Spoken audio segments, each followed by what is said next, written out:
Hey everybody, my name is Seth Sanford. Probably a lot of you actually don't know who we are, or probably have never met us. We came through the church there and spent a little bit of time with you guys back in 2017, so it's been quite a while and a lot's happened since then until now. So I just want to give you a really quick rundown of where we live, how we got here, where we're at right now, kind of what God is doing at this point in our lives and where we are here in Papua New Guinea. So when we had seen you last, we hadn't even left the US yet. Shortly thereafter, I can't remember at what point in the year we were there, but in 2018 we moved here to Papua New Guinea.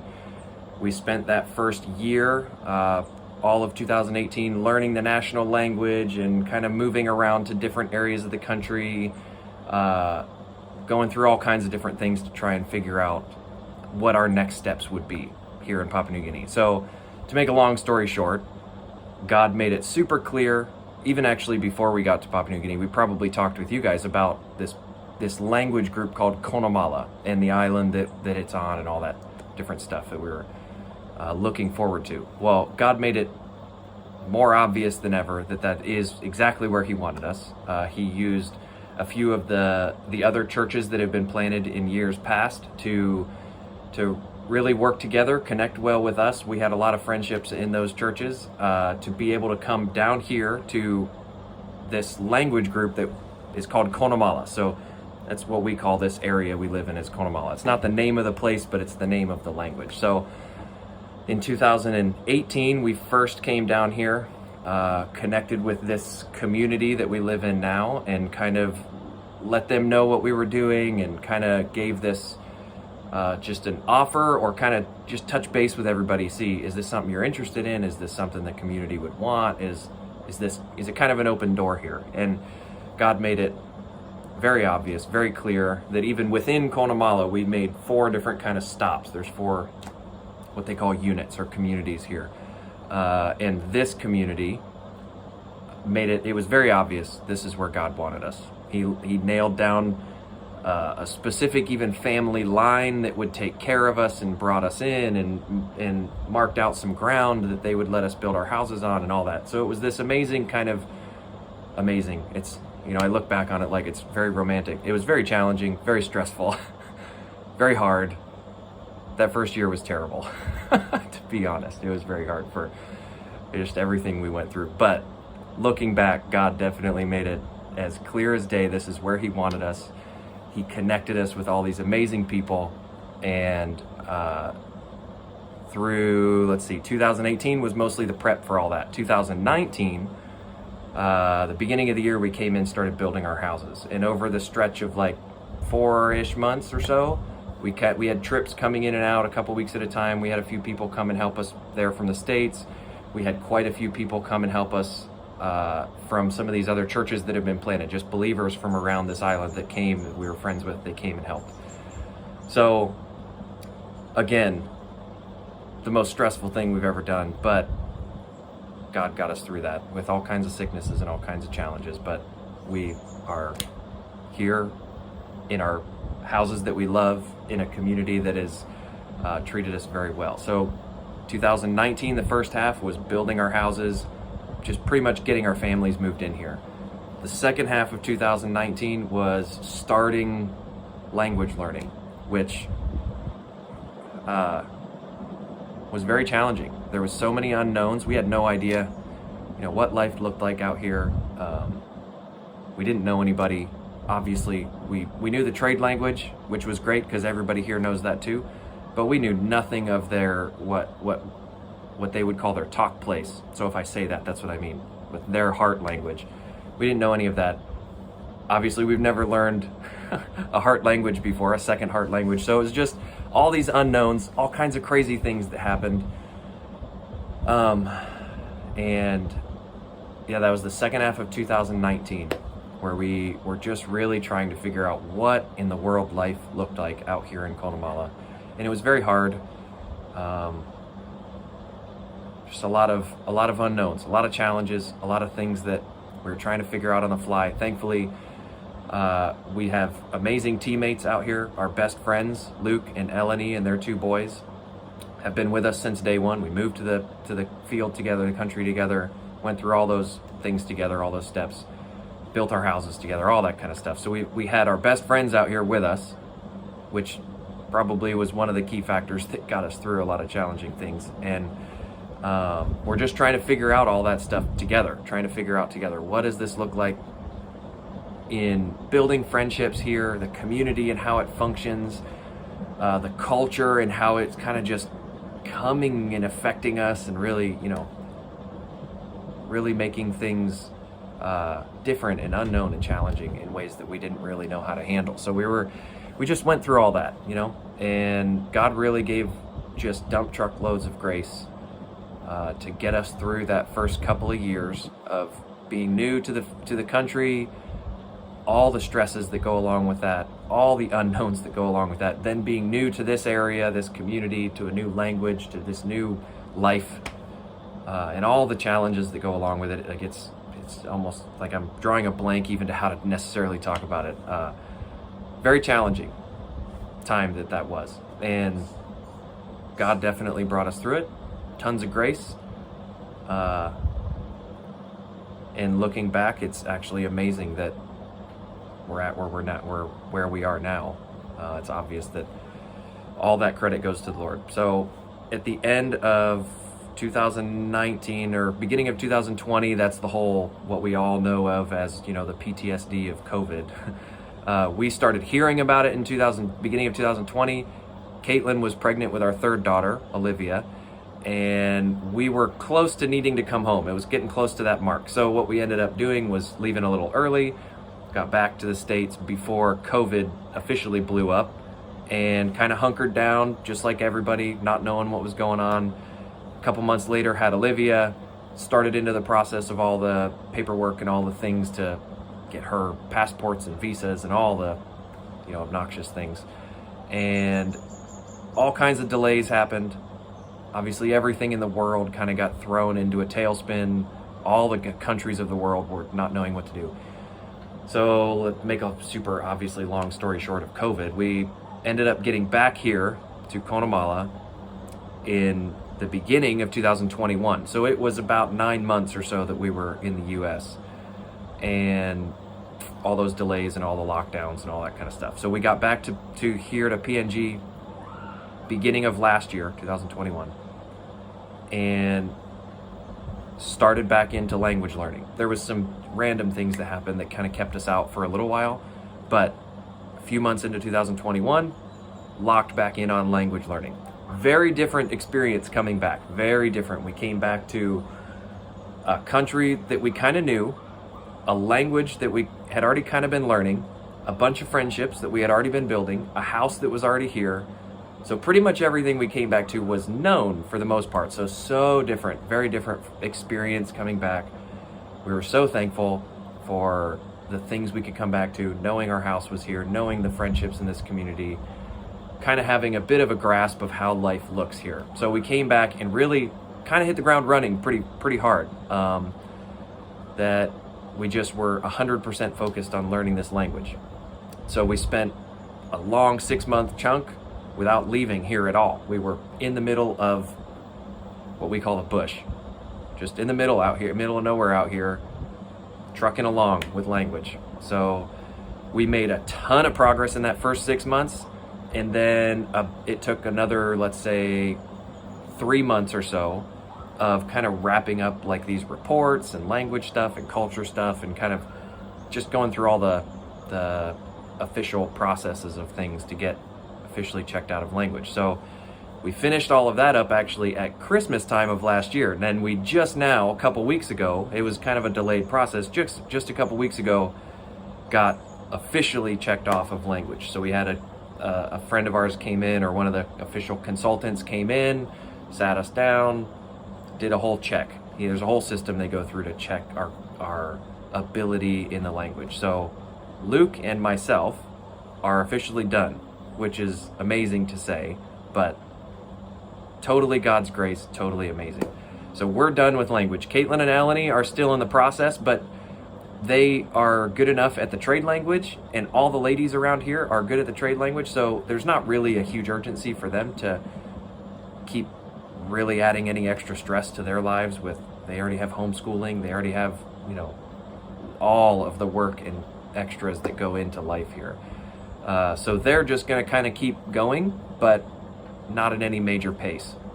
So at this point, since Christmas, when we kind of unofficially were done, before getting officially checked off, we actually started into kind of some more intentional times. Obviously, we've spent lots of time intentionally with all of our friends here, but kind of brought in this closer group of guys who are really, really keen on engaging with God's word, are really seeing the emptiness of what they've been doing in their life up until now.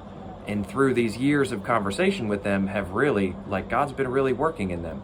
So we pulled them in, we started sitting down and started right in Genesis, just started kind of mostly prepping for Luke and I of how we would want to then teach and communicate well to a little bit of a larger group where it's, their families, their wives, kind of the broader area here. So we brought in those guys, and since January up until now, we've been meeting with them a few times a week, or usually twice a week, and starting in through kind of the larger narrative that God lays out in Scripture, and really trying to emphasize, what are we after? What's the main point? What has God been about forever? We don't want them to buy in on just some new thing that we're going to offer. We don't want them to buy in on just some new, knowledge or program or, some kind of thing from the outside that they've been missing their whole life. It's not about that. What we want them to buy in on is God is offering a deep, intimate friendship and relationship with himself, where he wants to come into them and live his life out in them. I mean, that doesn't sound shocking or anything to any of us who've been in church for any amount of time, but I think most of us have actually forgotten that that's what God is offering. And I feel like in this, now I'm coming to today, we're in a little season right now, even in our own lives, of remembering that, of God actually showing us, hey, you've been striving really hard on your own, and you're worn out because you're not enough. You actually don't have anything to offer me. I have everything to offer you. I want you to come to me, and I want to live my life out in you. You guys have been trying to live this out and do stuff for me, and that's not what I want. You're going to just fail at that. You're going to be empty in that. You're going to be frustrated in that. And in his grace, he's actually allowed us to feel that frustration, to feel that not enoughness in and of ourselves as we're trying to do stuff for God. And I think that's something we all kind of fall into. And if we're honest, I think that's something that's kind of a place we're all at much of the time. And God's really been challenging all of us in that, in helping us see how much we're defaulting to just working and doing stuff and trying to look a certain way. And we don't want our friends to buy in on that. It's empty. It's frustrating. We all know it. We've all tried hard in life.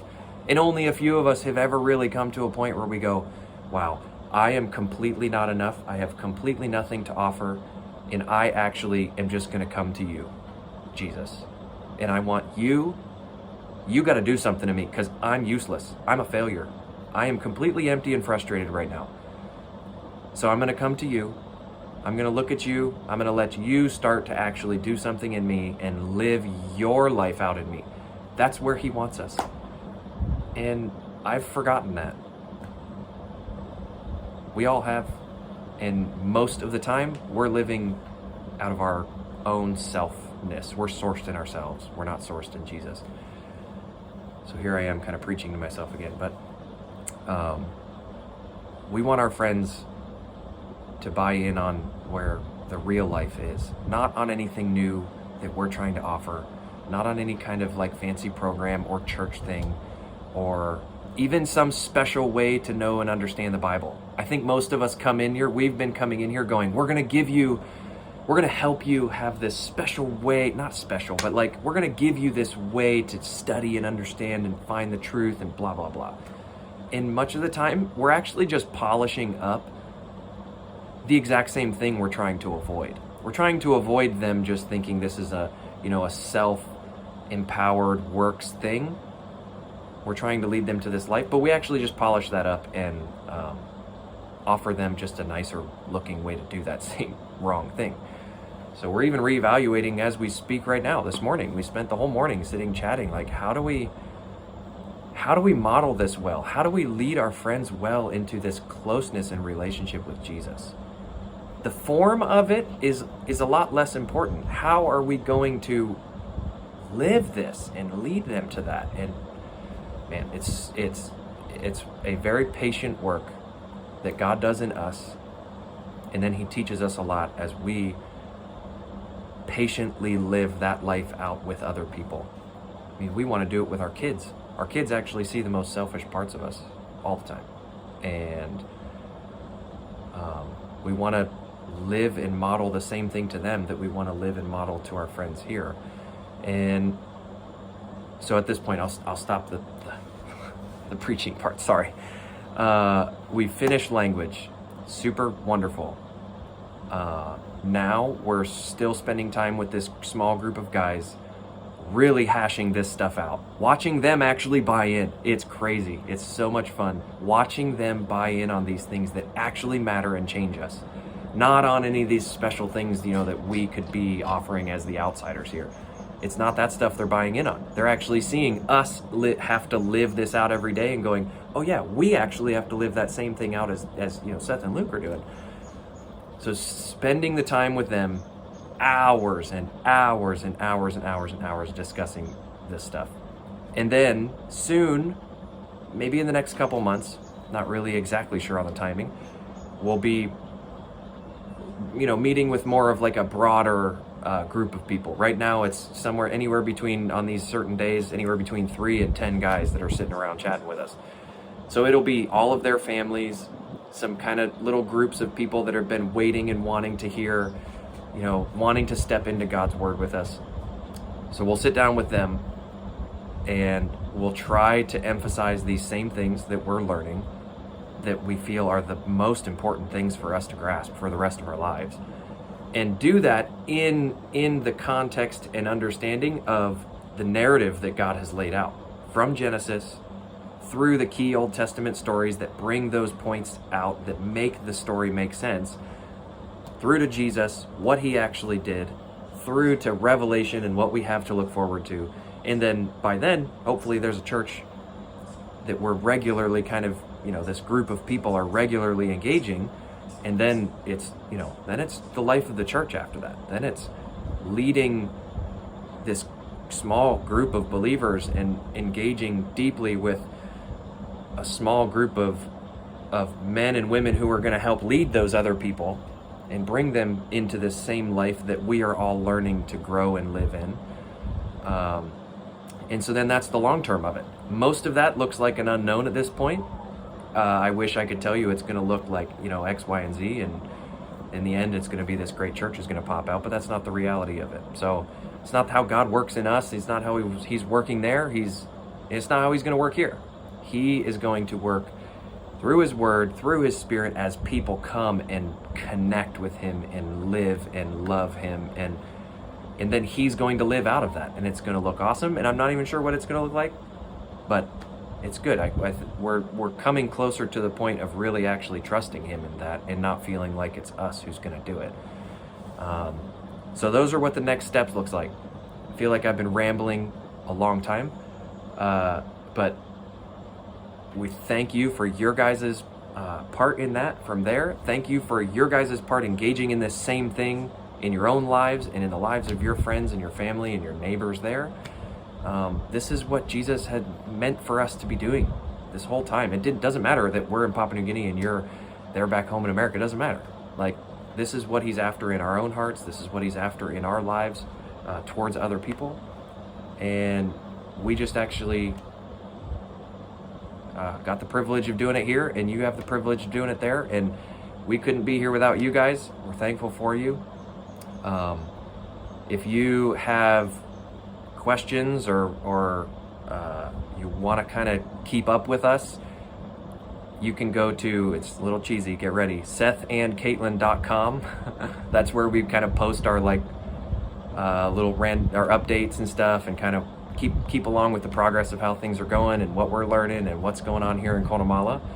So you can do that. You can on there's ways to contact us, write us an email, send us a WhatsApp text message or something like that. You can kind of take some next steps of connecting with us from that website. Again, SethAndCaitlin.com. It's a good way to follow us. Just type in your email address and you'll get updates. You'll get a little notification when we write something. So that's a good way to keep up with us. Otherwise, you can connect with the guys there at the church, and they can facilitate connecting with us too. So again, thank you. Keep praying for us. We want our own hearts to be bought in on this, and we want to lead our friends into buying in on this. What really matters, what really counts, what Jesus is really after in us. Keep praying for our own hearts. Keep praying for our kids, our families, for our friendship as teammates, that we would model this well to all of our friends here in the community.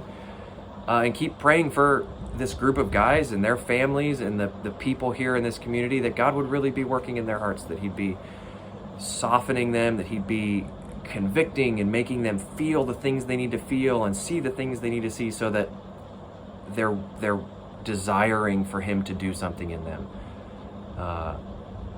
And we need so much wisdom, we need so much grace to be able to do this well. But thank you guys for praying. Thanks for being part of it financially. Obviously, we can't be as hard functioning and logistically out here. It's thanks to you guys for being part of that.